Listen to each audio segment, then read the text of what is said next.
How is everybody? I hope everybody is doing well. Welcome to the stream. This is J&J Video Reacts, and I'm your host, J&J Video. What's up?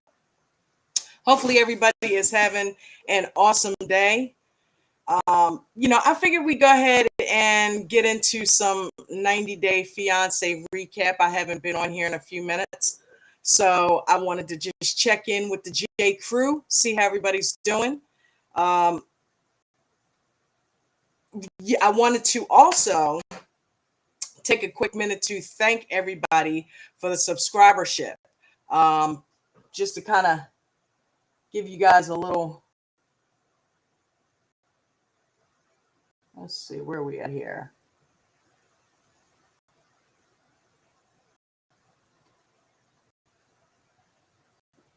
You know what? I tell you what, I am on the right one. Am I on the right stream? This would be too funny. I believe I am. But you know what? I'm going to have to dip here for a quick second. But while I do that, I'm going to play a commercial. Be right back.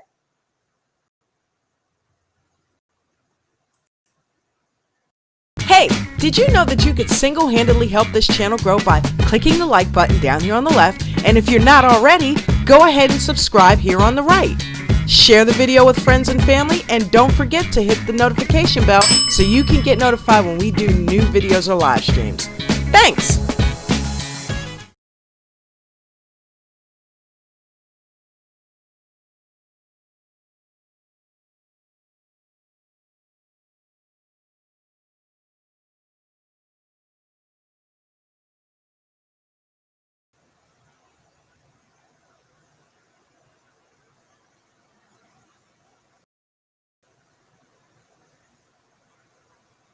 Okay. Yes, we are back. We are back.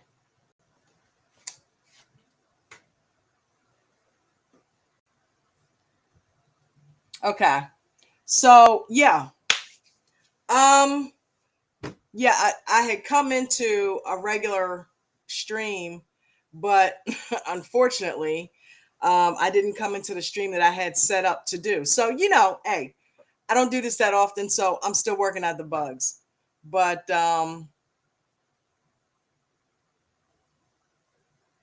okay, watching it on TV too, just to make sure everything's showing up. But yeah, I wanted to thank everybody for the subscribership. And right now, we are currently at 444. Nice. Thank you guys. Appreciate you. The last time we did the stream, or the last time we did a check-in, it was at 344.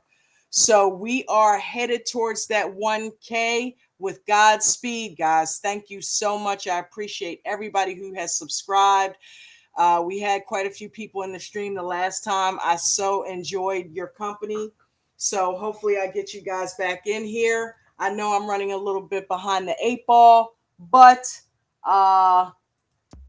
we are here nonetheless.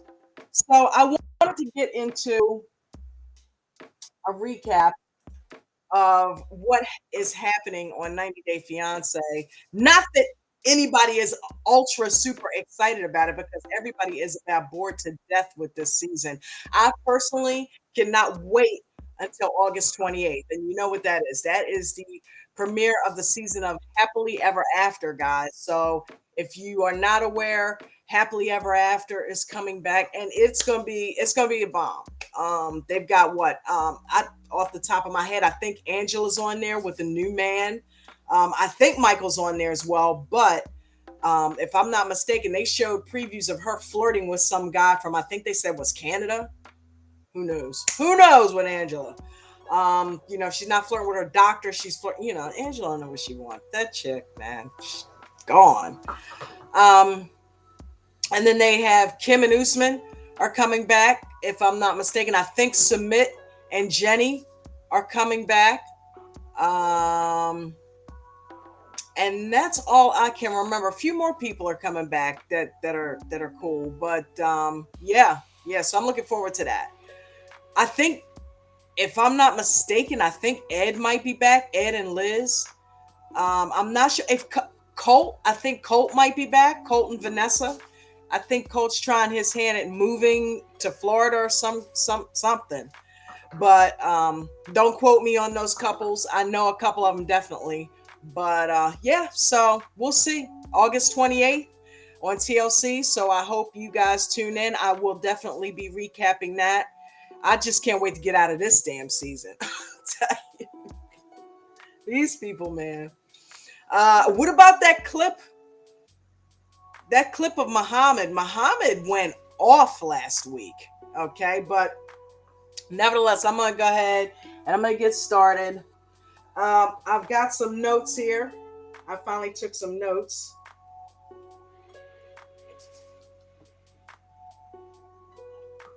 And so I'm gonna start out with Emily and Kobe. What's going on with my emoji or my avatar? Okay, there we go. All right, so I'm gonna start out with Emily and Kobe.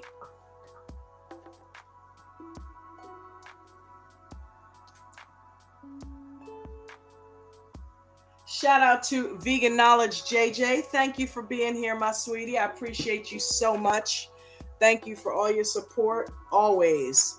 Guys, if you are listening and just can't get into the live chat, Jen is also a content creator. She has a YouTube channel also called of the same name, Veganowledge JJ. And if you are looking to become a vegan, or you're a beginner vegan and you're in the beginning stages of it, Jen has some awesome videos over there about going dairy free, and not eating meat, all the health benefits. She talks about different vegetables over there. So subscribe to Veganowledge JJ, and I'll make sure to include the link to her channel in the description of this video.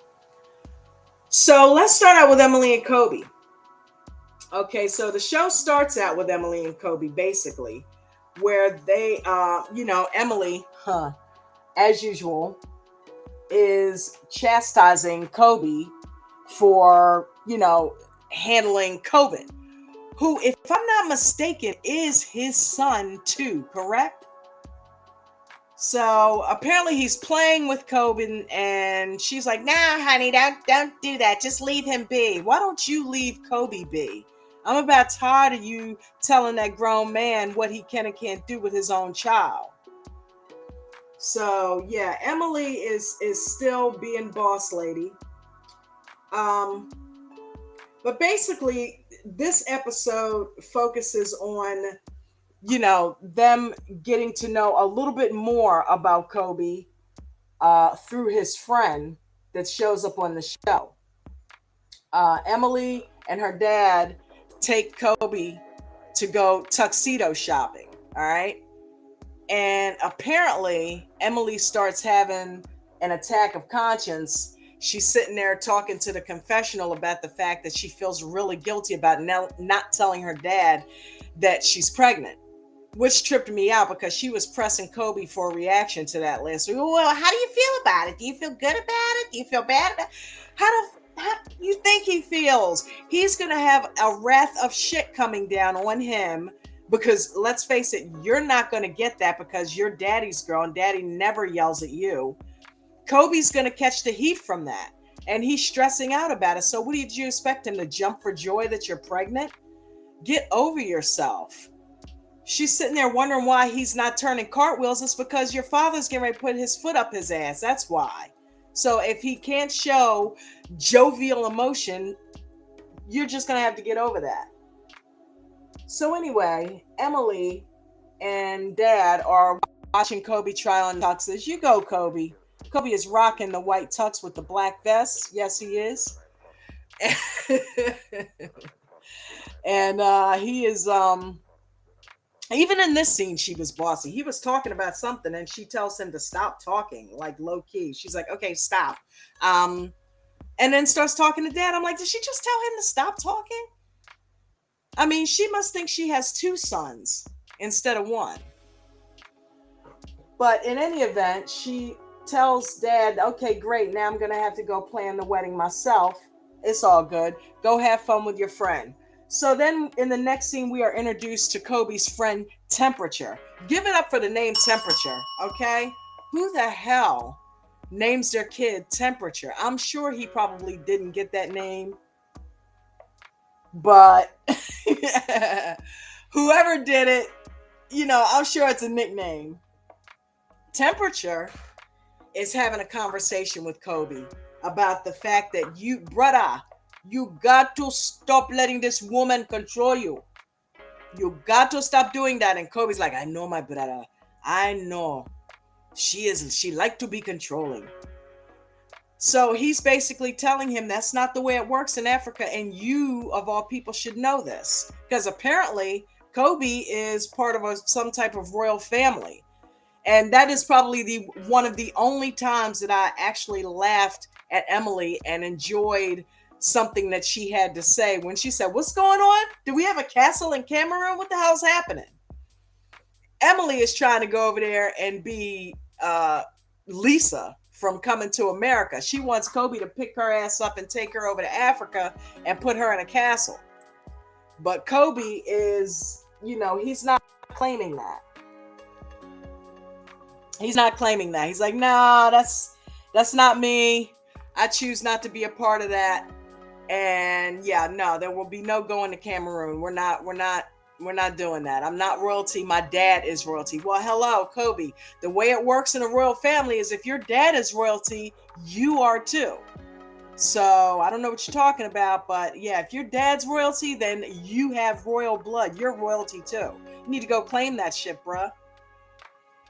Stop being over here struggling. Not to mention the fact that it'll get you out from under Emily's family, okay? Because he's always getting bombarded or tag team by Emily's family. Here's the thing that really pisses me off about Emily and Emily's family.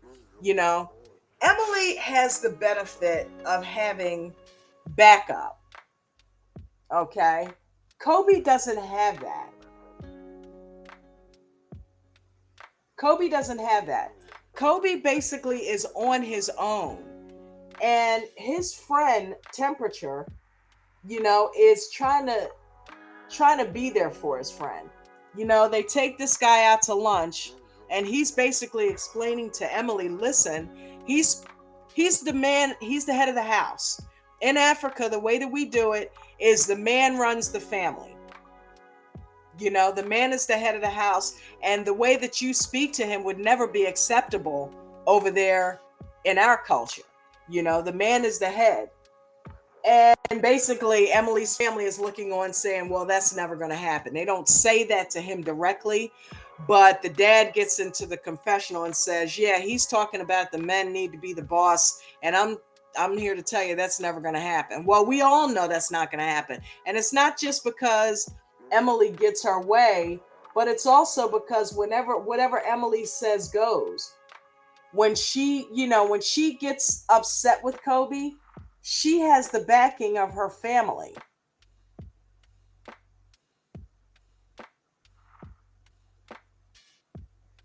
She has the backing of her family.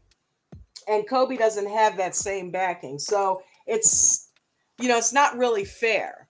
She can talk so much smack because she knows she's got backup, you know?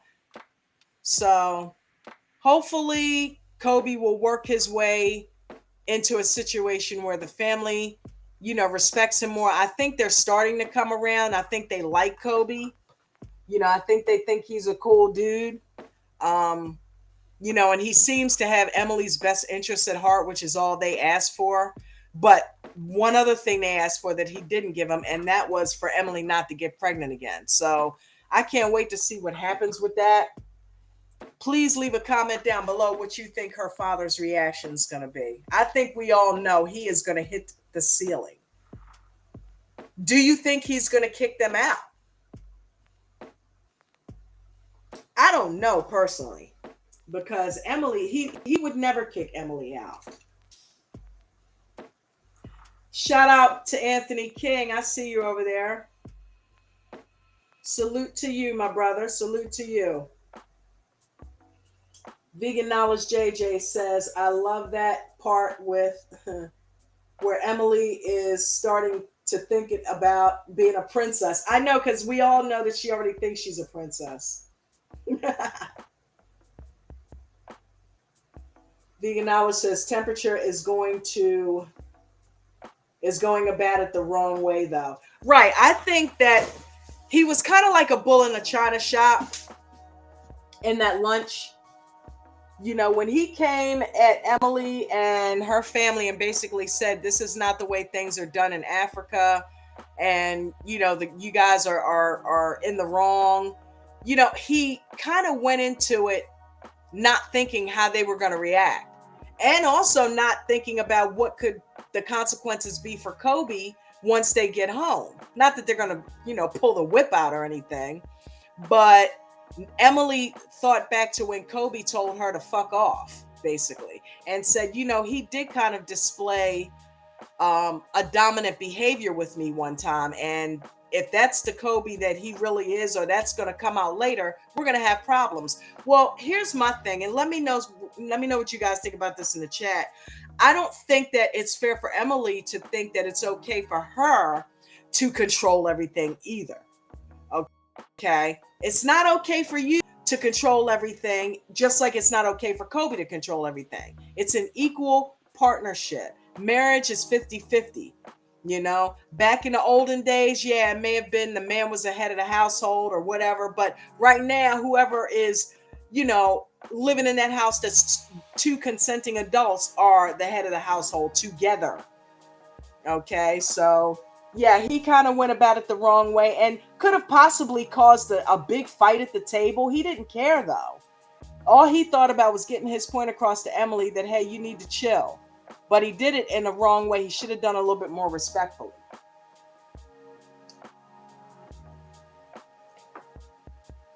So that pretty much covers it. The next scene they show, or the preview they show, is that Emily is getting pissed at Kobe because apparently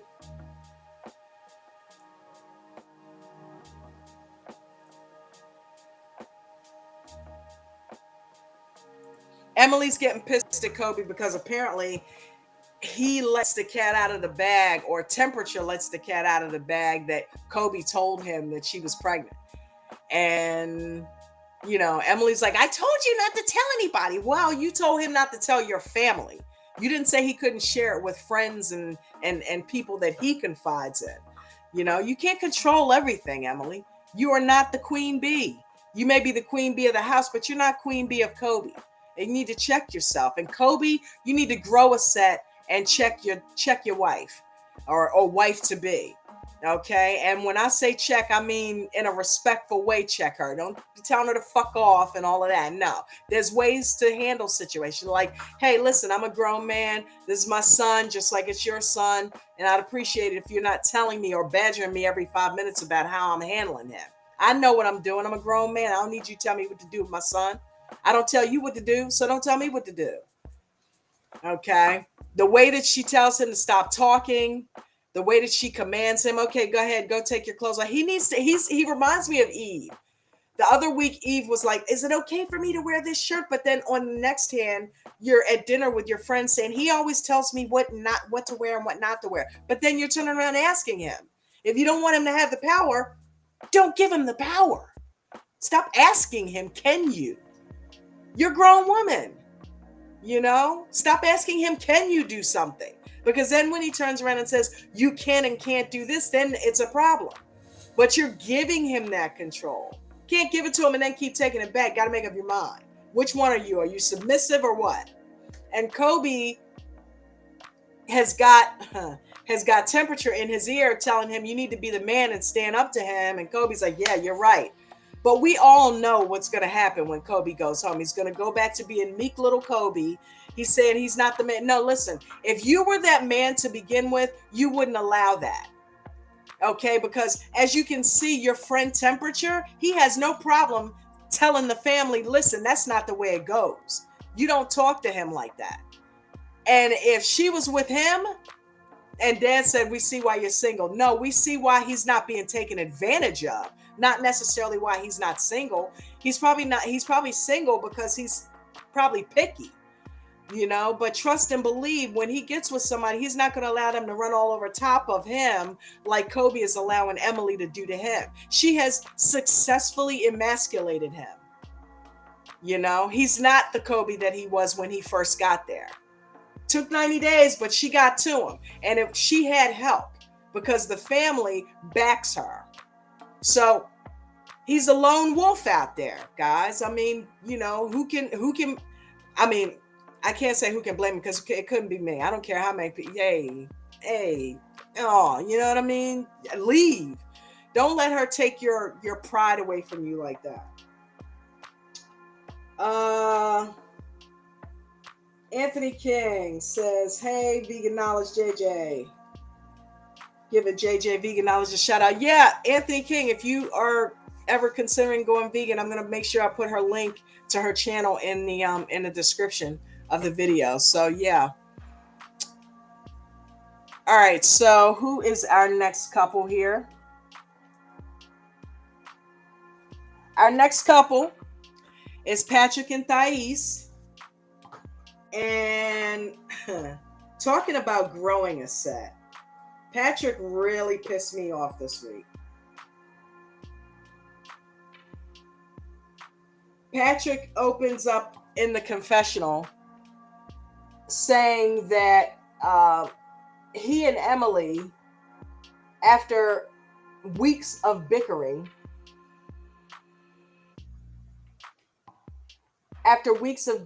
have basically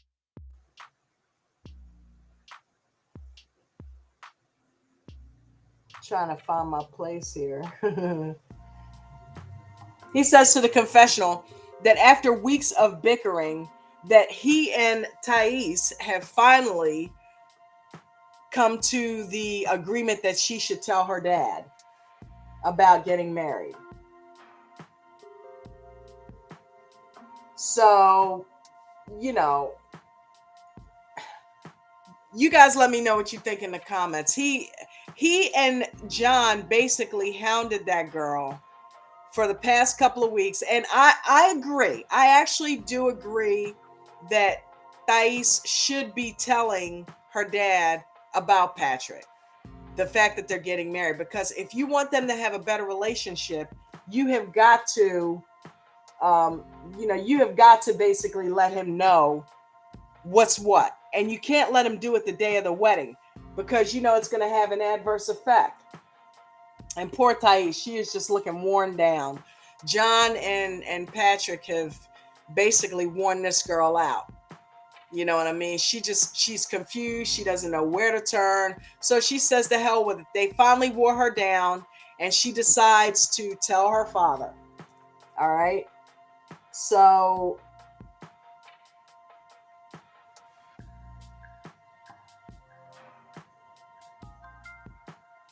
she and wrong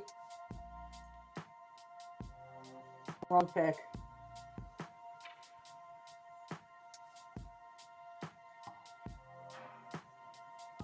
Basically, she and Patrick decide to sit down and talk to her dad and let him know that they're getting married. Okay. Here's where it gets interesting. Here's where it really pissed me off. Patrick says, hey, how you doing? He starts speaking in Portuguese. And, Thais is happy. Everybody's happy. Dad's there, And they get Dad up on the screen. And Dad is already looking skeptical. Okay. Dad's already looking skeptical. Like, what the hell's going on here? Number one, why is she still there? And why are they, sitting in my face? What's happening here? You know what I mean? So Patrick basically says, yeah, I want you to know that we're getting, or no. He looks at Thais and Thais looks at him and they're both looking at each other like, what the hell do we say? And he says, okay, well, go ahead and say it. He looks at Thais and tells Thais, go ahead and say it. First of all, that was your opportunity to man up and say, hey, sir, here's the thing.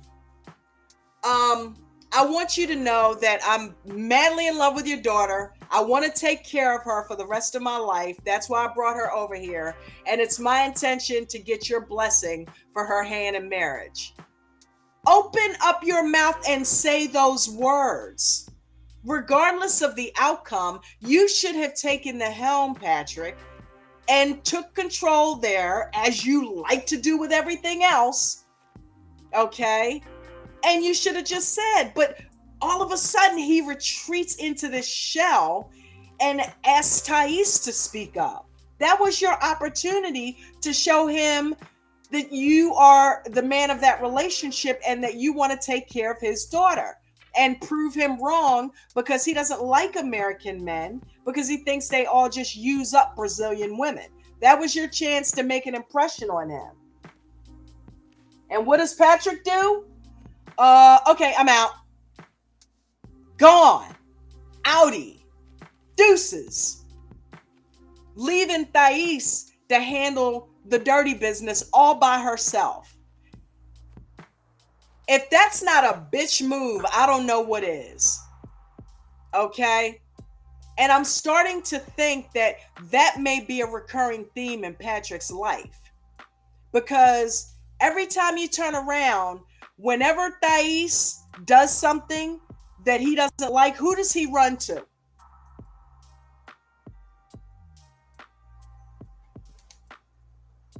We all know the answer to that question. Who does he run to? And that's probably the way that it's been ever since he was a child. He runs to John. Okay? He runs to John. And the funny thing is, John ended up walking into the John ended up walking into the garage, and Patrick is looking like a little kid sitting there in the corner saying, well, if I had gotten the opportunity, I would have told him how much I love Thais. Patrick, you had the opportunity. You were sitting right there in front of the man. He starts going off about what he coulda, shoulda, woulda said when he had the opportunity, and still, in that very moment, still had the opportunity, but chose to sit his scared ass in the garage and not say anything. I wanted John to call him out so bad. John kind of borderline low-key called him out. He said, what'd you do, run back here? He said, what'd you do, split? Yeah, he split. Your punk-ass brother. Because trust and believe, if John had been sitting there, he would have been like, hey, yeah, I'm going to marry your daughter. Got a problem with that? John would have just came straight out. Listen, John grew on me. John grew on me. I did not like John initially, and I do still think he needs to mind his business and stay the fuck out of their relationship. Excuse my French. But John is the man. John tells it like it is. And John protects Patrick. Whenever Patrick can't handle Thais, who does he send in? His pit bull, John. John's the one that goes and gets in Thais's grill, not Patrick. Patrick is a P-U-S-S-Y, baby. I'm not going to say it, but I'm going to damn sure spell it. He can't handle it. He had the opportunity to do what he needed to do in that moment. And I'm going to tell you something. Had he done that, he would have gained a whole new respect from Thais as well. He would have gained her dad's respect, and he also would have gained the respect of Thais as well. But no, he chose to run away like a little wimp. Then he comes back in after the fact, while she's talking to her dad, He leaves her by herself to basically explain everything to her dad that, yeah, he wants to get married. We're getting married. And, she stands up to her dad. She says, hey, look, dad, we've been engaged for over a year. You've met him. It's not like this just coming out of the blue. So you knew what was up. So now I'm over here. I've been here for almost 90 days. I'm on the K1 visa. We're going to go ahead and get married. And dad tells her, I don't think that that's something that you should do. You know how American men are. They start out as good guys and then they switch up. And Thais, at that point, begins to second guess herself.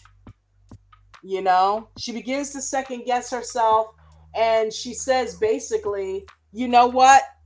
You're right. She never admits to dad that she's coming home or that he's right, but she starts to talk to the confessional and lets us know that my dad has a point. Patrick did switch up. He's not the same guy that came to visit me in Brazil. Remember when Patrick was throwing the money at her, telling her, hey, here, you want to go buy some fucking paintings? Go buy some fucking paintings. Here you go. Take the credit card. Take the money. He took her to the store. Everything she picked up, he did not like. Nah, I don't like that. Nah, we can't get that. I like black, gray, and white. And she's like, okay, well, I'm trying to make this a home. I'm trying to make it a place where I like to enjoy too. It's not just you and John's bachelor pad anymore. I'm trying to add a feminine touch to it. I'm trying to make it feel more like my home. And in Brazil, we like color. So I'd like to get something that's colorful. Nah, we're not going to spend $2,000 on a rug, blah, blah, blah, blah, blah, blah, blah. When he was big spender, he went to Brazil 14 times. That's not cheap. So when he wants to spend money on something, he'll spend it. But if he doesn't want to spend it, then you're not going to get it. And that's not fair. And all of those things added up. And when he came back to talk to Thais, he's sitting there telling her, okay, so what happened? And she said, yeah, basically, my dad doesn't want us to get married. And to make matters worse, let me just go ahead and come clean. He doesn't like you either. And in that moment, Patrick asked her, well, did you defend me?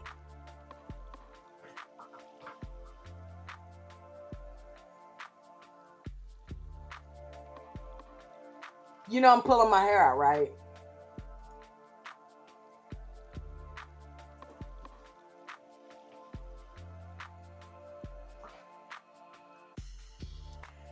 Did you defend me? Did you defend yourself? Dude, it's not her job to defend you. You were right there in the camera. Why didn't you defend your decision? Why didn't you defend Thais? Why didn't you defend yourself? Big brother John's not here right now. Okay? And you're going to ask Thais why she didn't defend you? I'm asking you, why didn't you defend yourself and your relationship? Why didn't you stand up to her father? Why'd you leave her to defend all by herself? Did you ever stop to think that maybe that would have changed the outcome? If he saw that you stood up to him and you were willing to fight for your relationship and your marriage, and Thais, that maybe you were the man for her? No, you didn't think about that, did you? You left it all to Thais, and then you wonder why her dad's like, oh, okay, yeah. You need to leave him alone. You weren't there to defend yourself. So of course he's going to think that. And you heard them talking and you still chose to stay in the garage. So I blame that on you.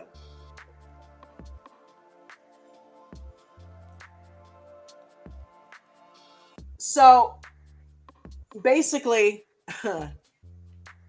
Thais is explaining to John that she's having second thoughts and that she is actually legit thinking about going back to Brazil. She's been thinking about it for a while, on and off, and she misses her dad. She misses her family. and she's thinking that she might want to go back to Brazil. And at this point, everything that he has said to her is probably going through his mind. Everything that he has said with regards to not having her best interest at heart, yeah, things are different now when she's talking about leaving you, isn't it? You didn't think she was going to do that. You thought your money, like Mike Burke, thought he was going to be able to buy Jimena. Jimena said, keep your money. He started throwing money around at her and making all the decisions for the wedding, didn't include her, didn't ask her anything. He made a mention of a couple things and then chose to go ahead and make all the decisions, even though she told him that was turning her off. Even though she told him she wanted to have a say in how the house was decorated. Even though she told him that she wanted to make sure that he was into this relationship. That's why she wanted the location on his phone, because he cheated on her. He kissed some other girl at a party. So yeah, Patrick, you don't have the best track record. And now, my friend, it has come back to bite you in the ass. Because the next season, or not the next season, the preview shows Thais getting her ass on a plane. So I don't know if they're playing an editing trick, but she's sitting on a plane. She's packing her suitcase and she's walking out the door, and they show her sitting on a plane. Now, I do editing myself, so I know you can just very well stick you could be at the airport and just have random images of planes taking off. So they had an image of a plane taking off. I'm assuming that Thais is on that plane. I could be wrong, but I'm assuming that Thais is on that plane.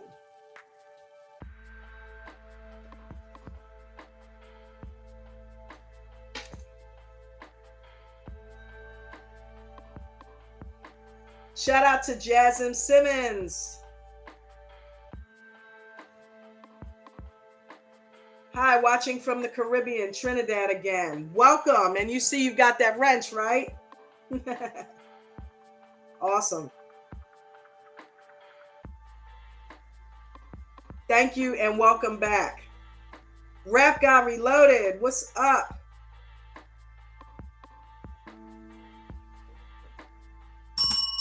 Rap Guy Reloaded. You know what? Rap Guy Reloaded. Yeah.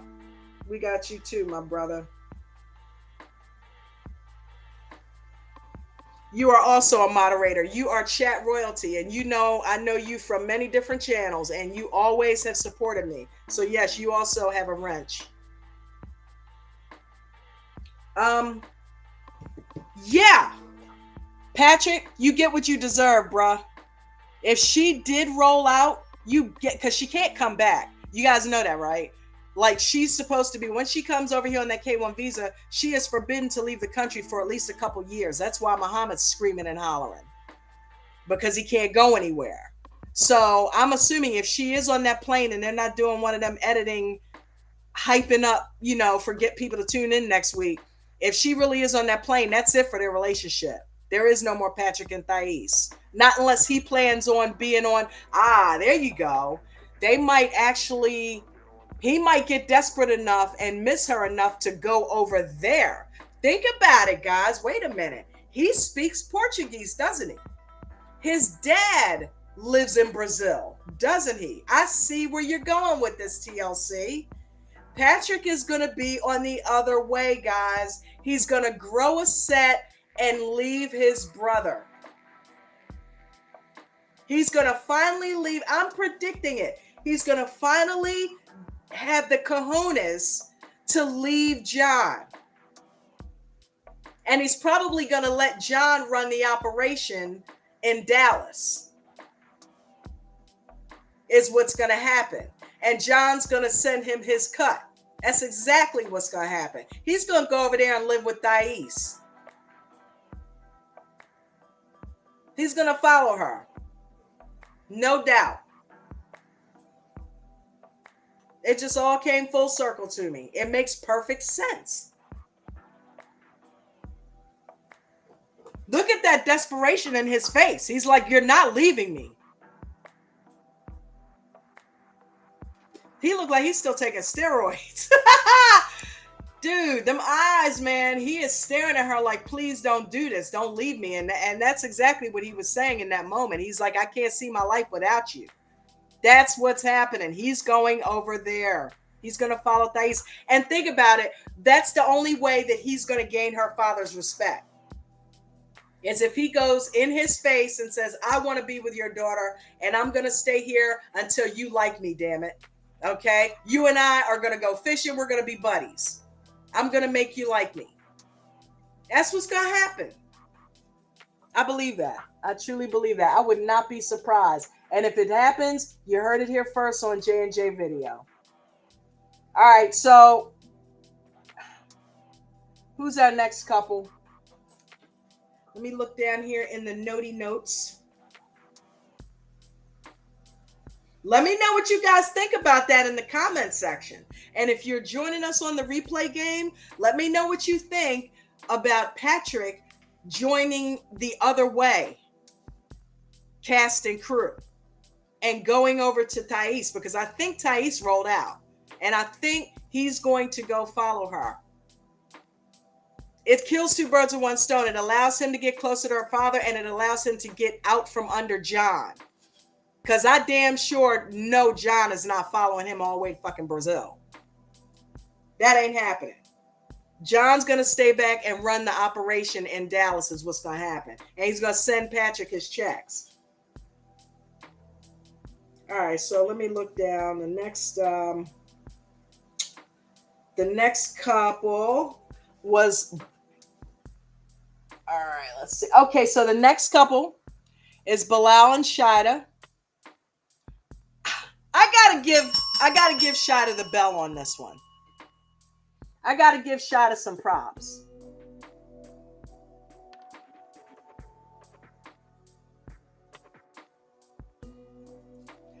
Shaida, you the woman. You are the woman.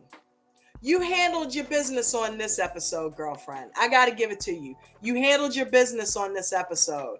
You showed Bilal that he is not marrying a fool, which I'm sure he's glad, because as you can see with his ex-wife, she damn sure ain't no fool.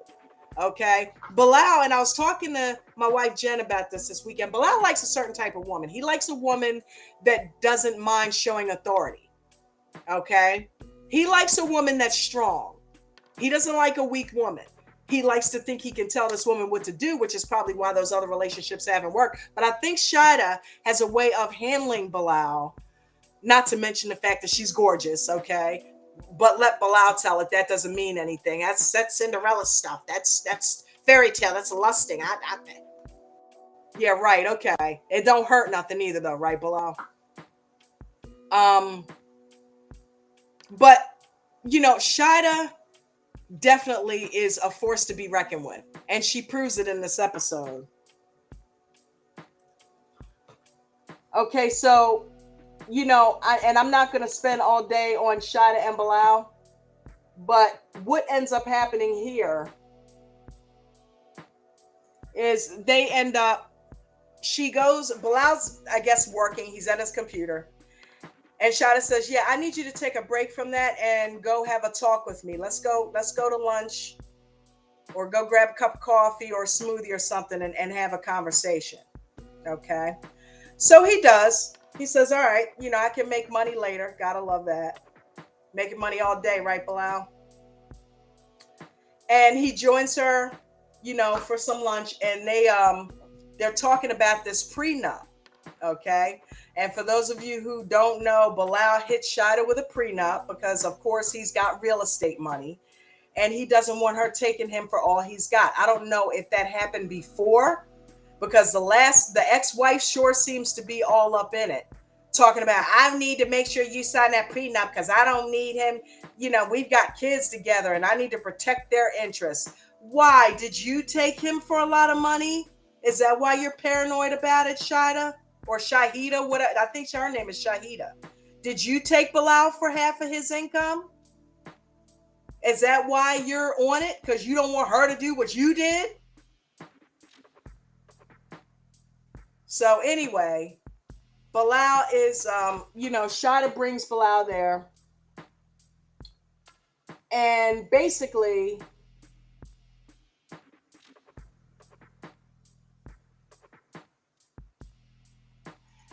what she's doing is she's having a conversation with him, and she wants to sit him down and explain to him that she has consulted her lawyer over in Trinidad and Tobago. Shout out to Trinidad.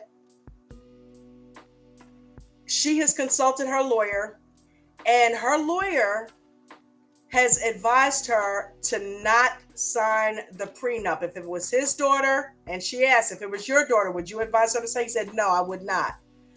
What you want to do is you want to add some amendments to it. Okay?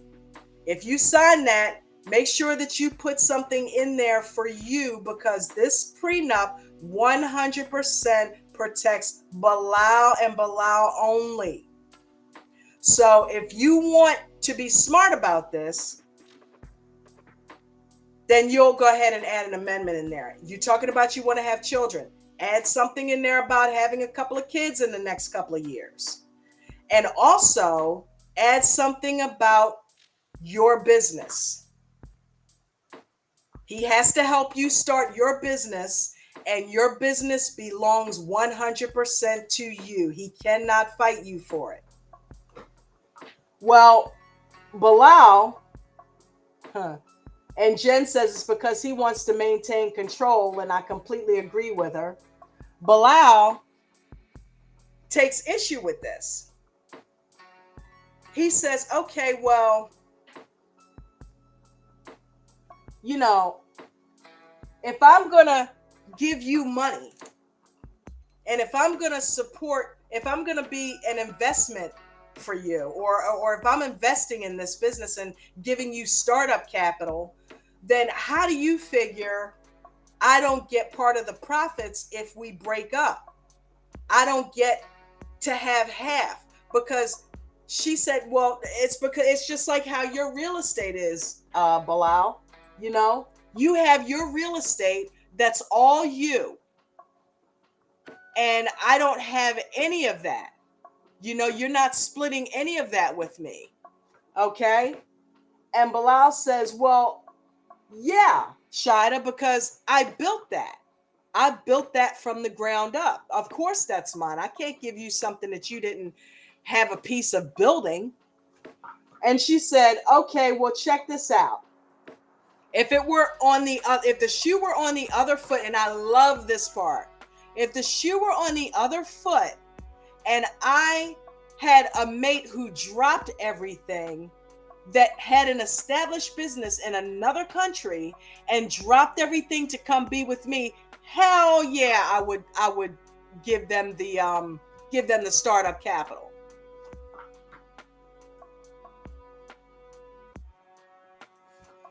She's got a point, guys. She has got a point, and that woman is smart. Listen, that's payment. Do you realize that she was already an established person in Trinidad and Tobago? She had her own yoga business, Bilal. You're not marrying a scrub, man. She already had something built, and she left that for you. That, my friend, is your payback for the down payment. You wanted her to come here. You didn't drop all of everything that you had to go to her. She dropped her life for you. So you should want to give her startup money. Not should you pay her for coming over here? No. And she's not asking you to. She's simply asking you to help her reestablish her business in the States. Who better to do it? You're going to be her husband, and you have the money. If a bank is going to finance that investment for her, they're not going to then ask her for half her business. They're just going to ask for what they gave her back plus interest, which is all you're entitled to. Hell no. You don't know a damn thing about yoga, Bilal. You don't know a damn thing about yoga. So you're not going to be starting the business and building it with her. She's going to be establishing that clientele with the stuff that she does. She's going to build that business like you built your real estate business. So just like you, she's entitled to all of that. If you help her start it, I mean, you should. She left everything to come be with you, and you have the wherewithal to do it. There's no bank that's gonna take half her business if she pays them just for startup capital. Why do you think you're entitled to that? Because you want to maintain control. Not with this one. Not with this one. She's not going to allow you to do that. I applaud you, Shaida. Very smart chess move, young woman. Very smart chess move. Very respectable. I love it. You know, and look, the funny thing is, she I had to snapshot this, right? I had to snapshot it because she had Bilal thinking on that so hard that he had to take a sip of his drink. That's the poker face right there. She just made the move of all moves, and he had to think on it. He said, you know, I'll consider. She had him stuttering, y'all. He had to get a drink. She was like, if it were you and the shoe were on the other foot, hell yeah, I would give you the money because you dropped everything to be with me. He had to. You know what that sip is about? That sip is about, damn, she got me there. She got a good goddamn point right there. She's got a point. And I could tell he was impressed by her savvy. You know, one smart thing she also did?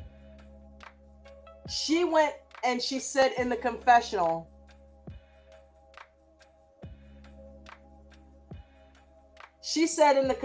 right after this, that she is prepared to walk away if he does not sign that. Smartest thing she could ever decide to do within her own intestinal fortitude. You feel me? She made the decision within herself and is at peace with the decision. If this man does not sign off on these amendments, I'm ready to go back home. He ain't all that. And shout out to you, Shaida. That's how you got to handle it, girlfriend. That's how you got to handle it. Bilal, you want to be Mr. Businessman and you want to come up and put prenups in people's faces, and I don't want you taking it. No, nobody want what you got. I mean, like, you act like you're the billionaire of the world or something. She also had an established business.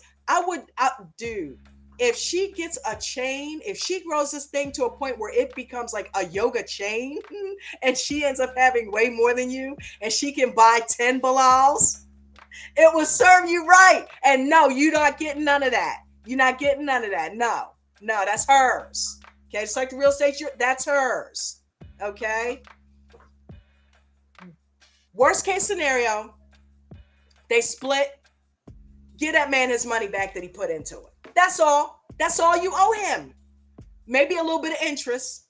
Give that man his, and I can tell you right now, that's probably what they're going to end up doing. There's no way in hell Bilal's going to sign off to putting in startup capital and not getting anything out of it. And it's fair. It's fair. That's fair.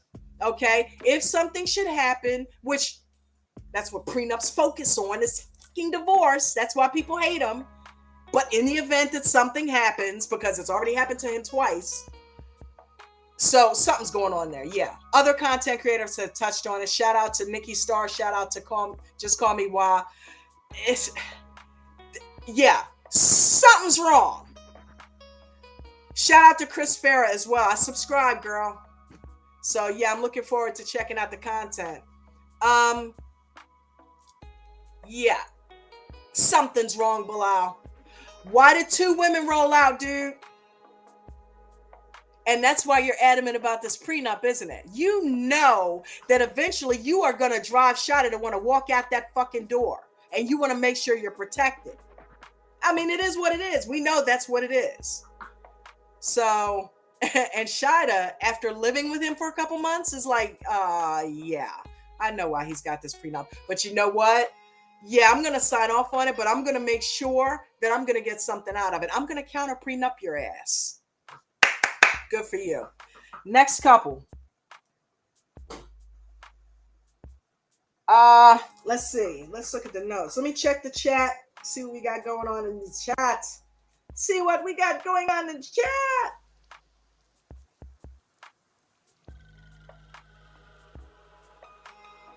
Veganowledge JJ said, remember this. The guy, his brother, followed him.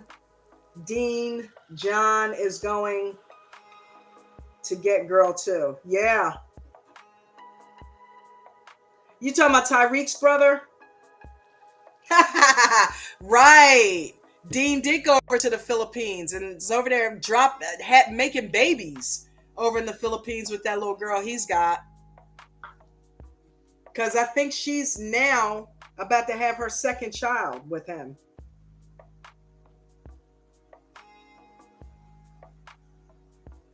Craziness, I'll tell you. Craziness.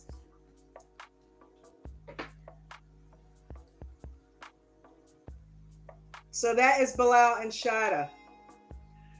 Okay, so next.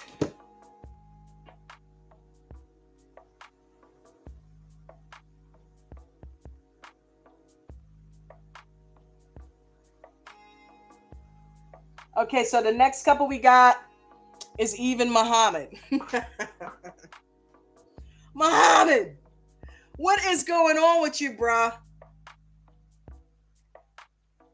Last week, Muhammad showed his ass.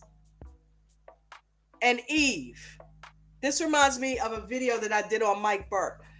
I need to know the answer to one question. And one question only. How many brick walls do you need to fall on you to know when it's enough?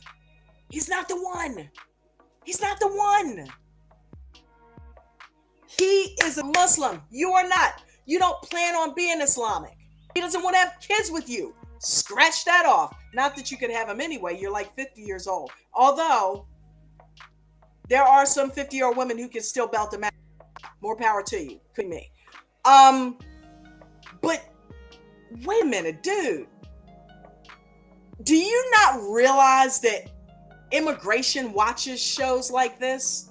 I'm sure people that work at immigration check out 90 Day Fiance. Why would they do that? The word scam comes to mind. You are straight up on camera saying, I don't care about you. I don't care about the wedding venue. You don't love me. I don't care. You want to break up? I don't care. All I want is my green card. On national global television, you admitted that you're in it for the green card, dummy. What is wrong with you? What is wrong with you? First of all, you came off completely like sideways on Eve. You know, she spent her money. She brought you over here. And Eve, you're going to get it too because you're not innocent either. I stopped wearing this and eating pork and doing that. I don't understand why he's treating me that way. Because he told you that's what he wanted from the jump street. And you acted like you didn't know and you did know. But Muhammad, yeah, no, dude, that's not okay. That's not okay for you to talk to her like that. That's not okay for you to treat her like that. And that's not okay for you to tell her that all you're interested in is the green card. You need to get back home to mama. Okay, you should have never left mama if you are that close. You're on the wrong show. You need to be on the Mama's Boy show.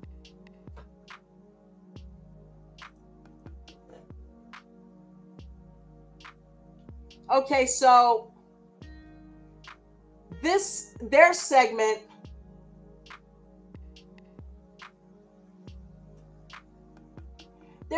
opens with them kissing and making up.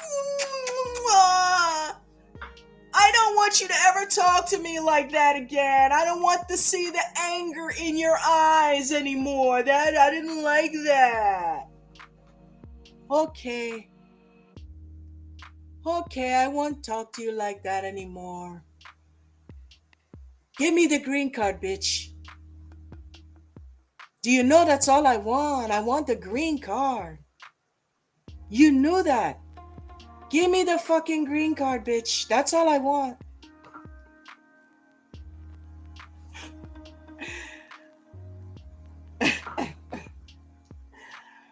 Quiet as this cat, that is all he wants. And he has threatened her with something that just cannot happen. He sounded stupid even saying it. So let me get another sponsor. No, she petitioned for you to come here. You can't just switch sponsors like you switch underwear. Stupid. Okay? So you need to suck it up and play nice and be the trophy husband on her wedding day that she wants. Okay? Because that's why she brought you over here, for your abs and for you to babysit her kid. They're using each other. So, yeah. You want your green card, then you're going to have to babysit there and to get it, damn it. You know, he almost let her game out, right? He almost let her game out because Muhammad started running his mouth, and he said, you told me that when I come over here, I could get green card right away. And she cut him off. Did you check that out? She cut him off. I didn't say, no, I didn't. I didn't say that. I never told you that. I never told you that. Did you tell him that, Eve? Did you tell him that, Eve? Because you needed a babysitter for Theron? Listen, check this out. You like me, I like you, we get along. I'm having a problem with daycare. Now, if you want to come over to the States, you babysit Theron, I'll get you over to the States and get your green card like right away. You know, we'll try. I don't know how fast it is, but relatively quickly we can go ahead. We can get you a green card. But you know, if you come on over and help me with Theron, I'll get you over there and we'll get you a green card. Okay? Yeah, sure, you can come back and visit your mom whenever you want. You did that, didn't you? You did that, didn't you, Eve? I know you did. Admit it. Admit it. I know you did it. I know you did it because he called you out twice and you cut him off. You promised that boy some shit, just like Jabri promised Miona. Oh, you want a beach wedding? Sure, we can do that. Broke ass.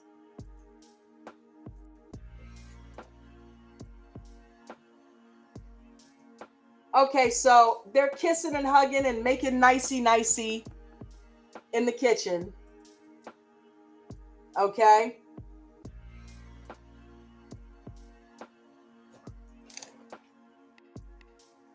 And so then Eve basically says, you know, she's got her friend that came over there, Tatiana. And how cool is it to have a friend that is what is she? She's a massage therapist and physical therapist, and I think she's an acupuncturist and chiropractor. Yeah, how cool is it to have a buddy that does that? Does she even pay for those sessions? So Tatiana comes over to the office, gets some work done. She says she's got back trouble, something. And she's talking to Eve and she says, you know, what's happening with Muhammad? And she said, well, you know, he's having issues because he feels like I'm not moving fast enough with the plans. You know, and, you know, I said, well, you know, we're going to get married. You know, everything's happening. Stop it, Eve. Stop it. Call it like it is. No, he's got a problem with the timing of his paperwork. She very strategically left out that information when she was talking to Tatiana. She said he's upset because I'm not moving fast enough with things. My hand is in quotes here, okay? I'm not moving fast enough with things, with, you know, the plans. What plans, Eve? Yeah, the green card plans. Tell her so she can tell you how stupid you are and how she told you so. That's why you didn't say nothing about it. Tell her what he's really upset about. He's not upset because you're not getting married right away because of the wedding venue, because of the play. He's upset because you're taking your time filling out that paperwork so he can get that green card. And you don't want to say anything to her because she's going to tell you that you were wrong to get involved with him. And she told you so. And you don't want her going back to the squad telling them that, yep, we were right, guys. Muhammad's just out for the green card. Yeah, you could tell her that he don't want you wearing a dress, but you can't tell her that. So Tatiana's trying to get it out of her. Who does he not like the worst? She's like, I'm not going to go into all of that. But will you come to a fire? I think we need to all kiss and make up. And she's like, you sure he wants to do that? I'm going to talk to him. Let's do a fire. Let's do a fire. Everybody come around and we'll sing Kumbaya and we'll roast marshmallows. He'll like you. The friend's like, all right, I'll gather the squad up. So now Eve is tasked with telling Muhammad, hey, let's have a get together with the squad so that you guys can make nice kissy and make friends before we get married, because, you know, I don't want there to be a rift between you and my friends, because then there's going to be a rift in me and my friends and me and you. And I don't want that. I love you and I love them. They're like family to me. They were there for me when I needed them. So I need you to kind of make nice and be cool with them. Let's forget about the fact, okay?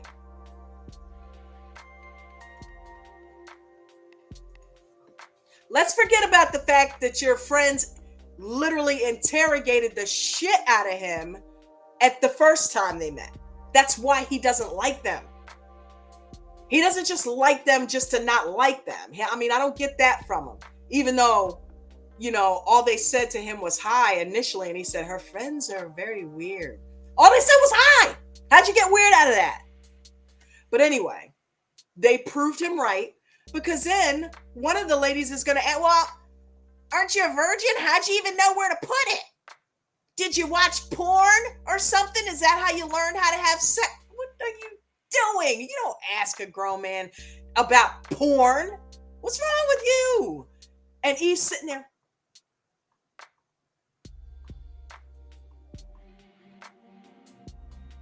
You want to get your friends? You want to tell them shut the fuck up? Stop asking him stupid questions like that?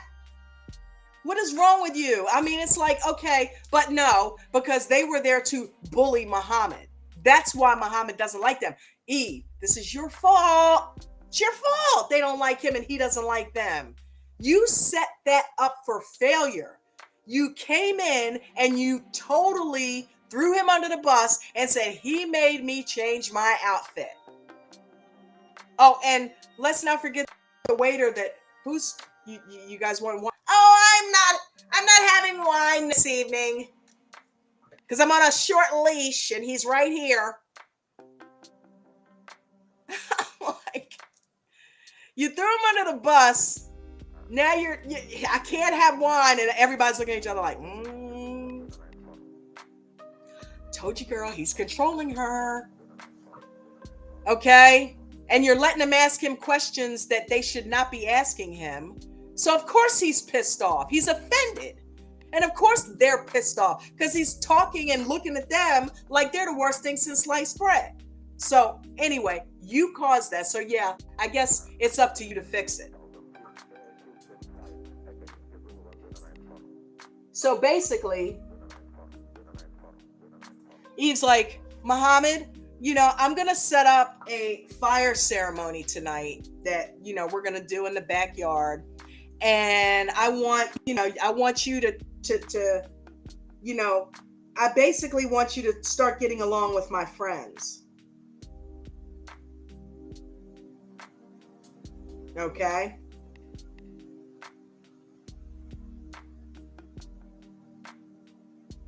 I basically want you to start getting along with my friends. So I'm going to set up this fire ceremony so that we can make that happen. I don't want to be friends with them. Did you forget how they treated me the last time we were there? They asked me all kinds of questions. I don't like your friends. They don't treat me well. Well, Muhammad, they're my friends, and I think that you should make an attempt to get along with them. I mean, this is something that you should do for me. I mean, I'm just asking you to compromise. I have made sacrifices. I have left my life behind. I left my mother. Mom! I left my mother to be here with you, Eve. I've made sacrifices. So, anyway, Muhammad's basically telling her to kick rocks. He doesn't want to go meet with her friends. So, she convinces him to do it. And they had the fire ceremony. Oh, money pot me on. Trust us. I'm not making fun of it. I'm just trying to be funny. I'm also Native American. And, so I definitely respect what she's doing. I respect the spirituality.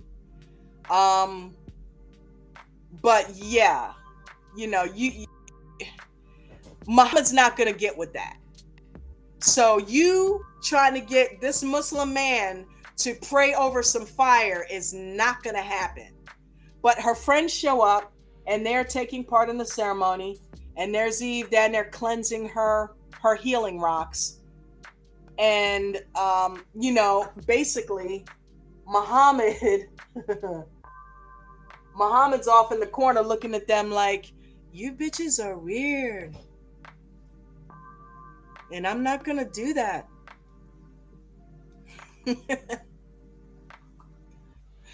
Basically, Muhammad wants no parts of it. Okay, and he actually says later on, yeah, it's weird to me. He's like, I'm not going to participate in that spiritual stuff. But what she wanted to accomplish, unfortunately, did not happen. Okay, what she wanted to accomplish did not happen. She wanted him to end up getting along with her friends, and basically the friends were asking him, so Muhammad, what's up? You like us? What's happening? And he's like, no, I don't. I will give Muhammad that. He is brutally honest, man. He does not sugarcoat shit. He gives it to you how he's thinking it. That's not always the best thing to do in some instances, but you cannot, one thing you can't accuse him of doing is being phony and lying. Eve, on the other hand, not so much. But yeah, she's looking a little upset here because she realizes that this is a bust. That he has basically admitted to her friends that no, I'm not feeling it. And the fire thing, yeah, this fire is pretty much good for keeping me warm. That's about it. Okay, I don't believe in all that fire god stuff. So yeah, I'm cold. It's keeping me warm. So yeah, the fire is good for that. Next.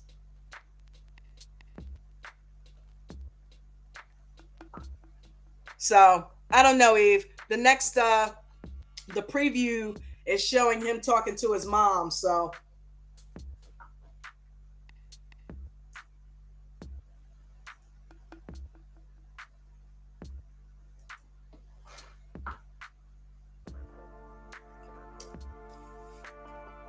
I tell you what, I don't know what's going to happen with this couple. Quite frankly, I don't care.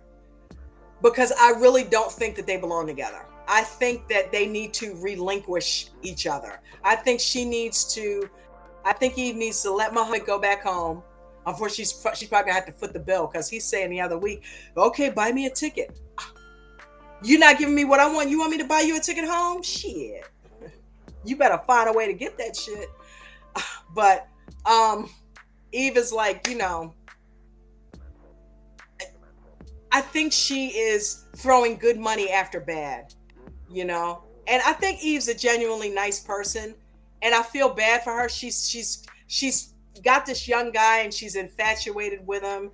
and she wants to feel young again or whatever's going on with that. And that's why she wants him to be there. And also she needs a babysitter for her kid. Okay, I get all that. He's not the one. Excuse me. Sorry about that. He's not the one. He's not a caregiver. And your son needs a caregiver. He doesn't just need a regular babysitter. He needs a caregiver. Okay? So he's not qualified to be taking care of your son, first of all. And then second of all, he doesn't want to be here. He does not want to be here. It's all he could do to hurry up and get that green card as fast as possible, which you need to calm down because it's going to be 2 years since if you what are you worried about a month for? You can't leave for 2 years, dude. So a month is not really going to make that bit of, it's like a nickel out of a quarter. Or a penny. It makes no difference. You can't leave for 2 years anyway. So stop bullying her about that. But anyway, he doesn't want to be here, Eve. He doesn't want to be here. And quiet as is kept, he does not care about you. And I know he wanted to smack the living shit out of Theron, which we know he can't do that, obviously. But the very first episode when he met Theron and Theron gets up from the table and starts playing in his hair while he's trying to eat dinner and starts picking food off his plate, Muhammad is just looking down at his plate and he's looking up at Theron and he's looking down at his plate and he's looking up at Theron and he's looking over to you like, are you going to get him? Are you going to allow me to eat my food? Your son is picking at my food. He's touching my plate and can you tell him to stop? She didn't tell him to stop. I mean, I know he's got special needs and everything and you know, special, but no, honey, come on over here and sit down. He's trying to eat. It would have taken 2 seconds. She's sitting there, wow, and that cute. No, it's not cute. Don't let him do that. He's picking off the man's plate. Come on. Make him sit down and eat his dinner. And I can only imagine what he's going through in the daytime. Hopefully he's, you know, handling it with you know, he's not. Go sit there. Hopefully none of that's going on. Okay, but we don't know because we don't see any of that. Notice that. The camera's never there when he's babysitting. I'm just saying. You know me, I'm a conspiracy theorist. But yeah. So that's even Muhammad. They show him talking to Mama next week. I don't know. Maybe he said, Mom, can you send me money to go home? I don't know. They don't belong together. Okay, and I believe the next couple we have, yes, is Ari and Binyam. Okay. I don't really have anything to say about Ari and Binyam.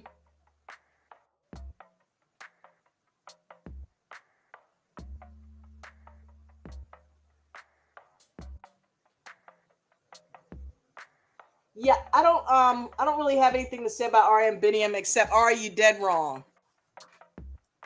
You dead wrong, girl. For all the reasons that are on the screen. She does not want to marry him. She wants to be back with her ex-husband. It's obvious. Every week, Ari is talking about the reasons why the relationship will not work. Every week it's something new. He's focused on this. He's focused on that. He's a cheater. He doesn't do this. He's not earning money. He's not paying me any attention. Every week, I don't know, we're so different. Then what the fuck are you doing with him then? Why are you having babies with him? See, what happened was you left your ex in haste because apparently he spilled the beans that he wasn't paying enough attention. Ari's spoiled, man. Ari is spoiled AF. And when Leandro didn't give her the attention she wants, she rolled out and decided, I'm going to roam the country. I'm going to roam Italy. Get it? Rome, Italy? Yeah. I am going to get out of Dodge and just go travel the world and do me for a minute. The problem is you squatted with Binyam and ended up pulling a baby out of it. And now you can't go back home. You can't get back to go. Do not pass go. Don't collect $200. Take your ass straight to jail. You are on lockdown now. You went to Ethiopia and lost your damn mind, probably got drunk. Okay? And now you can't get back home to Leandro like you want to. Because that's who she wants, quiet as his cat. He's my best friend. Not, yeah, he's your ex-husband. There are better people to be best friends with than your ex-husband. How do you think that makes Binyam feel? He's not flaunting his ex in your face. And the one time he did flaunt his ex, your ex was sitting right there with you while he did it. Still. No wonder he went and pulled his ex out of the closet to flaunt in front of you. You're sitting there having dinner with your ex-husband like you guys are Three's Company or some shit. Oh, I got the two guys. And it's me. And they're fighting over me. That's why you keep bringing him back and you're leading him on. Because somewhere down the line, and did anybody happen to notice that the scene opens? Because where is Ari working? Is she working anywhere? She's walking up the little alleyway or walking up the sidewalk with her pop. Where's she coming from? Because the scene before that, she was basically begging Alejandro to show up at their wedding.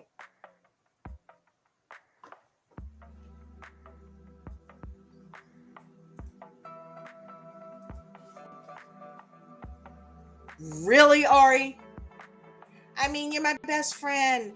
You know, I really wish you could be there. He's like, no, I'm taking the last plane. I wish. No, you don't wish you could be there. You don't want to see your ex, who you're still in love with, get married to the new guy. You don't want to see that.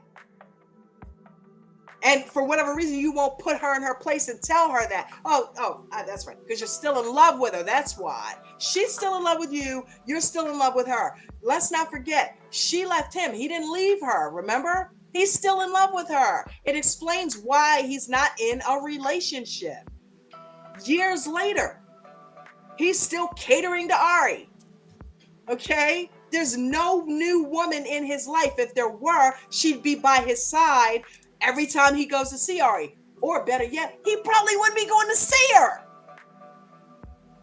He can do that because he's got the freedom to do it because there's nobody else in his life stopping him.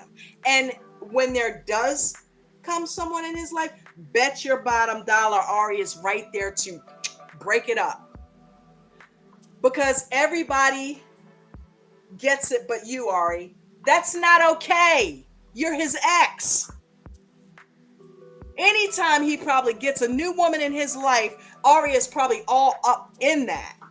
Oh, yeah, you know, coming over, showing up at his house. That's probably where she was. Showing up at his house, pissing off his girlfriend. I can't deal. She's here again. I can't deal. Hello? It's for you. You know that was what was happening, or that is what's happening anytime he gets a woman in his life. Ari is breaking it up. And she wants him to break up her marriage. She wants him to break up this thing she's got going on with Binyam. But we saw how that worked out.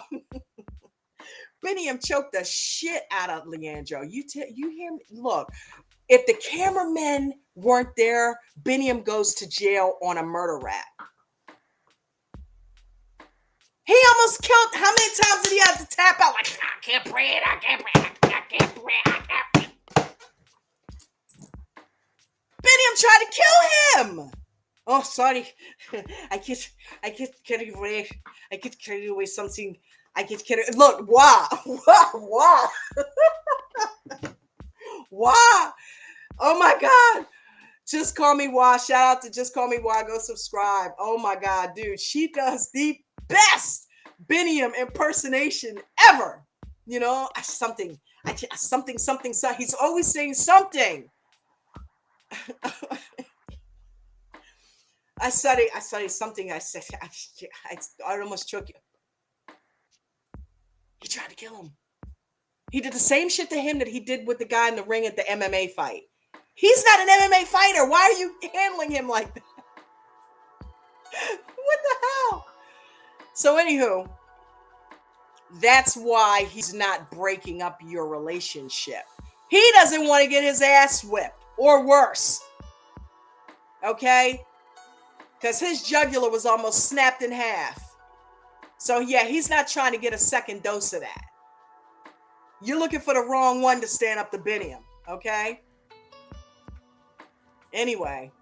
So that's why, there's not a whole lot to say. She's still into her ex. Binyam could care less about her. All he cares about is his son. So who knows if they're going to work out, And another thing, he does not stick up for her. His sisters throwing wine in her face. Come on, dude. How could you let that happen and just sit there? Oh. How about standing up and say, hey, no, you don't do that. What's wrong with you? It reminded me of Patrick. Oh, daddy, hey. All right, I love your daughter. We want to get married. See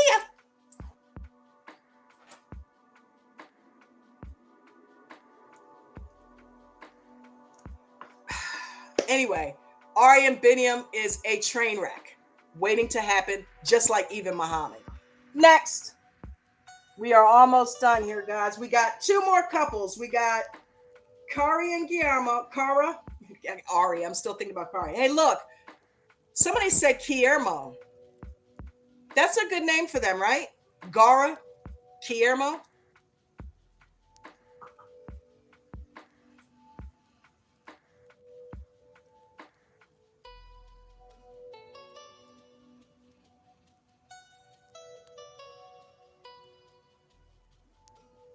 I'm so blind. I cannot see this stuff. There they are. Okay, good.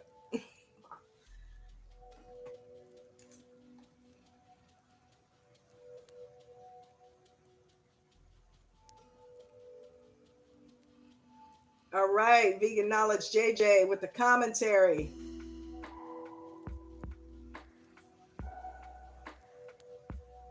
Wait a minute. Did you say hi, Shan? Is Shan the van here? Let me back up.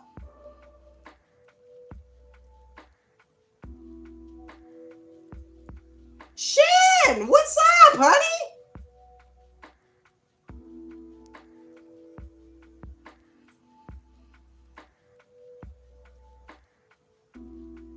Thank you so much. She's saying hit the like button. Yes, anybody that is in the chat, anybody that is watching, please, please, please, please. It's absolutely free. It costs you nothing.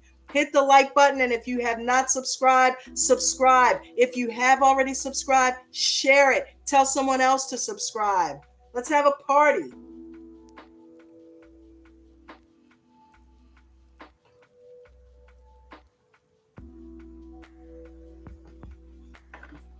Okay, so I'll tell you what.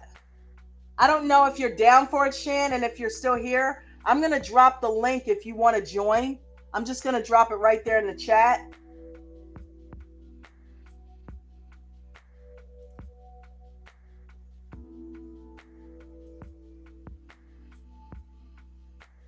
JJ Veganowledge, if you want to join, I am going to drop the link. I'm just going to put it there, and that way...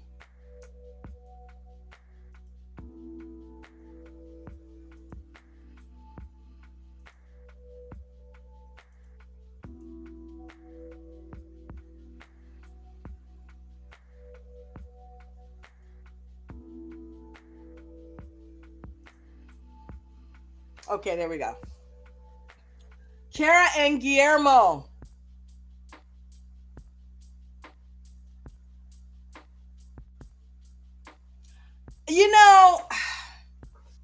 Here's my thing, okay? Kara and Guillermo are a cool couple. This is probably one of the only couples that I think could actually potentially work out on this season, okay? The scene basically opens with Guillermo talking to his mom and trying to get her advice, because the last time that he and they came in because he and Kara went out to dinner, and he expressed to Kara, which he was perfectly within his rights to do, that he had some concerns about the way she treats him. Not only her controlling nature pretty much 24/7, but also how she treats him around her friends, how she, basically drinks and over drinks to a point where she gets drunk and doesn't remember half the shit that's going on. And then she talks to him like trash. So it obviously is an issue for him, and he's brought it up numerous times. Here's what pissed me off about that. Last week, when he expressed this to Kara, she said, well, why are you saying this 2 days before our wedding? You shouldn't be bringing this up 2 days before the wedding.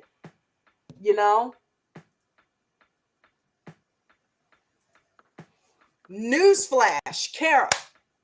He's been bringing it up the entire 90 days. He didn't just say it 2 days before the wedding. He's been telling you this. This has been a recurring theme with you two all season long. He's saying you drink too much. You're saying, yeah, that's what I do. He's saying you talk to me like trash. You're too controlling. Yeah, that's who I am as a person. Get used to it. Come on. All season long, he's been saying that. It's not just been 2 days. And you obviously haven't taken any steps to change that. That's why he's saying, hey, this is an issue. And I'm bringing it up now because I want you to fix it before we get married, not after, before. So I know I'm marrying the right woman. She gets all up in her feels about it. And then she proceeds to control him once again. You're still sitting there? Let's go. I'm ready to go. Why are you still sitting there? Bitch, watch your tone. I feel like Chris Tucker all of a sudden. Anybody see Chris Tucker and Buddy? Don't ever come right here. Okay? Why are you talking to him like that? So anyway, that's his problem to begin with. How you talk to him. You're just like Emily. I compared them in another video too. They both get weirded out when they are saying something that they know is like astronomically over the top. When she told Kobe to stop talking and keep shoveling shit, she was like, okay, stop talking and just do it. Stop talking and just do it. You're uncomfortable addressing him that way. You know it's wrong. You know it's inappropriate. That's why you're doing this shit. Okay? And when he said, I want to buy a computer because it's my money that I brought over here. It's our money. What do you mean it's your money? I mean, it's just not something you should be doing. She started doing all kinds of hand gestures, Weird. Just something I noticed. Shout out to AB the hero. Body language. Everything. Body language is everything. But, yeah, Kara, you have a drinking problem, hun, and you don't know how to treat your fiance when you do drink, okay? And if she doesn't have a drinking problem, she damn sure on her way to one, because if she's drinking into a drunken stupor every time she goes out, that's a problem. That's a problem. Here's the deal, and she's sitting here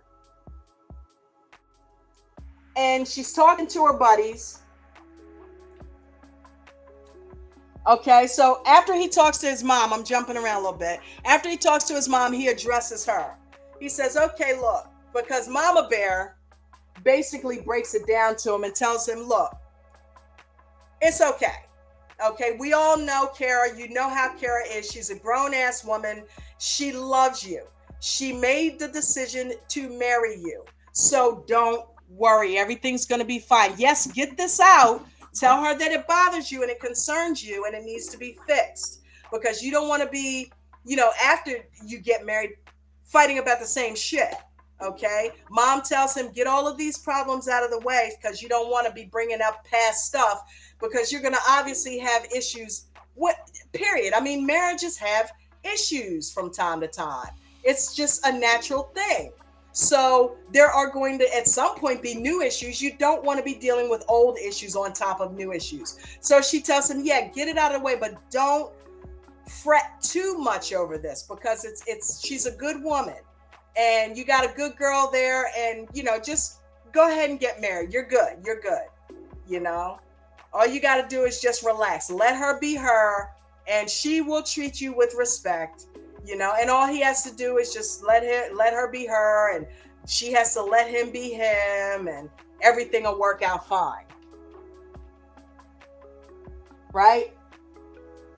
So he says to Kara, I'm sorry about making you feel insecure about me wanting to marry you. I love you, and I'm sure we'll work it out. And she's like, yeah, because this is who I am, and you need to get used to that. I mean, I don't like hearing 2 days before the wedding, you don't like who I am as a person. I mean, this is something that we should have had. Once again, monopolizing the conversation, okay? And Guillermo's looking at her like, oh, God, okay, yeah, I get it, I'm good. Okay, so you having a bachelor party tonight? What's happening? All right, don't drink too much, okay? That's all I'm saying. I'm going downstairs. I'm good. So then she's having a party with her friends. And here's where I'm like, you know what, Eve? You know what, Kara? You better be careful. Guillermo's not a bad looking guy. He's a young guy, and he seems to be way more mature than you are in a lot of areas, even though he's 6 years younger than you. Okay? But I don't know why everybody keeps talking about this age difference thing. They're both in their freaking 20s, for Christ's sake. Okay? They're both in their 20s. That does not an age gap make. Okay? An age gap is he's 23 and she's 43. All right? Maybe even 35. But if she's in her 20s also, that's not an age gap. She's just a couple years older than him. That's all. But he is more mature at 23 than she is at 26 or 29 or whatever I think she's 29. So she's right on the border, but she's still in her 20s. He's more mature than her because guess what? Her party days are not over. And she has no problem admitting that. And she definitely has a problem stopping. She's telling her girlfriends here because they're like, well, what happened? He told me that he didn't like the fact that I drink too much and that I kind of get shitty with him around you guys. And he's got a problem with that. And her friends are like, okay, well, you got to realize, Kara, he might be getting a little cold feet. He just wants to make sure that you're ready for this and that this is something that you want to do. Well, yeah, I mean, this is who I've always been. This is who I've always been. She completely evades the question. She completely evades the statement by saying, yeah, this is who I've always been. No, that's the problem. That's what they're trying to tell you. He's trying to make sure that you're not going to continue to be that way. And you're thinking he should just be okay with it. No, he shouldn't. You need to respect your partner. And if you are over drinking, that's maybe something you need to curb. Maybe you need to tone it down. You are a couple now. It's not just Kara by herself. You're part of a twosome now. You have a partner. You should worry about his feelings too. It's not just, oh, accept me for how I am. No, you need to bend a little bit now. It's called compromise. That's what you do. You know, Jen and I have been together 13 years. We didn't get together being 13 years by not respecting each other. 3 of those years we've been married. Love you, honey. And we didn't get that way by but just disrespecting each other and telling each other what to do and being the boss of each other. You got to learn how to respect your partner, Kara. You know, that's all he's asking for. He's not asking you to completely change who you are as a person. He loves your feistiness. That's why he's with you. But when it gets to a point where you're disrespectful, which you are, it needs to change. That's all he's saying.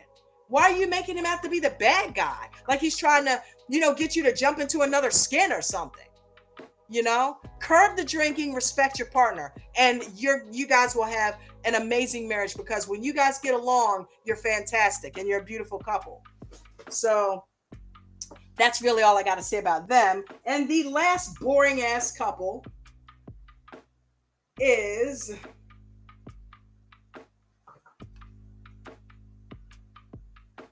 okay. I think we all know. Nobody else really talks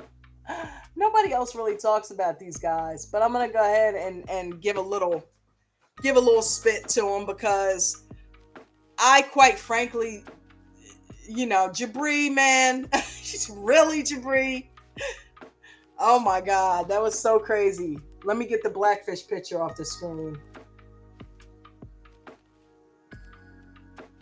Okay, so mommy and daddy bring up the fact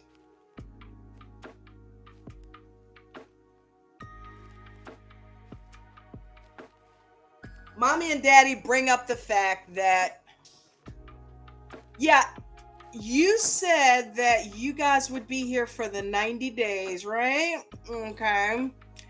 And possibly a month after that. Basically, you're here to the end of the year, then you're leaving, right? And Jabri is like,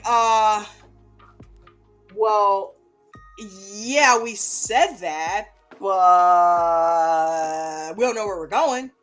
We don't have any set plans. Nothing's set in stone, you know? And the parents are like, well, when is it going to get set in stone, Jabri? You guys only have a couple of weeks left, dude. Do you have a wedding venue? Do you even know where you're getting married? Do you know what day? Do you know anything at all? No. But, let me get where you're going here, Dad. Are you guys kicking us out?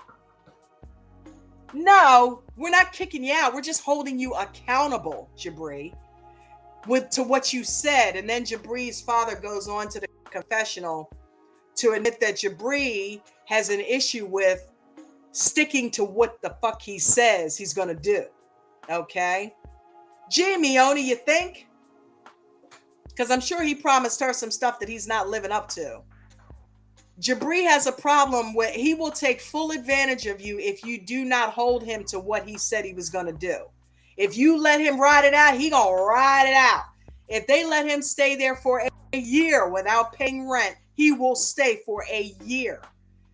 So they're like, yeah, no, that's not happening, especially with her ass here. So we need to know when you're getting the fuck out. So Jabri, all up in his feels, is like, you know what? I'm done with the conversation. We're leaving as soon as possible. We're not even going to wait the rest of the 90 days. We're going to get the fuck out of here. And they show the preview of them next week actually getting in a car with some stuff packed up, leaving, kissing and hugging mommy goodbye.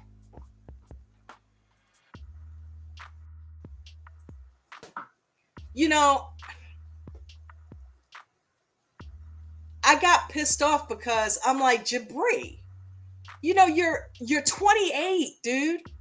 Not saying that there's anything wrong with that, but if you're there to build and save money so that you can, because the way you sound, you haven't even saved one penny, dude. You haven't saved one penny. It's like you said they're treating you like you're 15. It's because you're acting like you're 15. Well, why are you trying to hold me accountable? Why are you, why can't we stay here for free forever? Because you can't. Not to mention your fiance does not want to stay there. How long do you think she's going to stay there? She loved the fact that the family was taken on and, hey, get out. She wants to get out. She said, I'm glad they're doing this and basically putting their foot up his ass because he doesn't want to leave. That's what's going on. All right. So yeah, Jabri, get out of your parents' house. That's about all I have to say about this couple, guys. Those of you who are going to join the replay game, I am so curious as to what you have to say.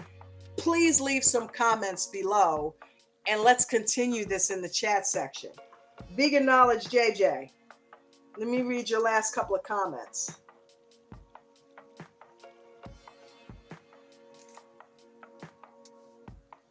Wait, wasn't he pushing her to stay there 12 months? Are you talking about Jabri?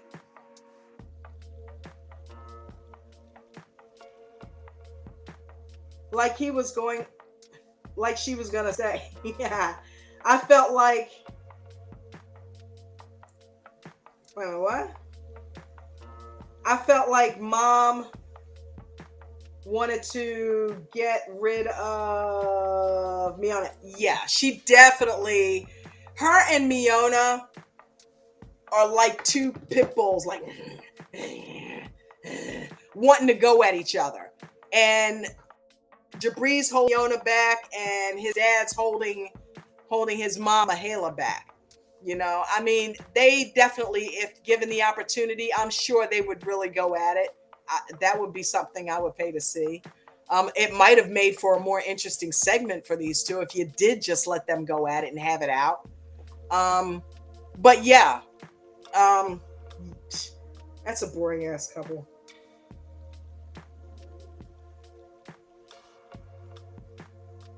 Yeah, he needs to go make some. Yes, he needs to go make some money. You know what he needs to do, sweetie? He needs to go drive that truck that David offered him. You know, not to mention the fact that it would allow them to travel. I mean, truck drivers get to go places and see places and do you know what I mean? Put me on his ass in the passenger seat and go on. What's the problem? It's better than hanging out in your parents' basement. You're making money and you're keeping it moving. What's the problem? It's a win-win. But anyway, that's all I have, guys. Again, you know, we're up to 444 subscribers. Thank you guys for subscribing. Thanks for those of you that are in the chat that have joined me today. I appreciate you. Veganowledge JJ, Shan the Van, Rap God Reloaded, Jazan. I don't know if I'm saying that right. Hopefully I'm not butchering your name. Thank you so much for joining. Anybody that I missed, if I didn't see you, I apologize. Thank you so much. But I'm so curious to continue this in the comment section and see what you guys have to say about these weird ass couples. I'm looking forward. August 28th is not getting here fast enough with the happily ever after. I'm telling you.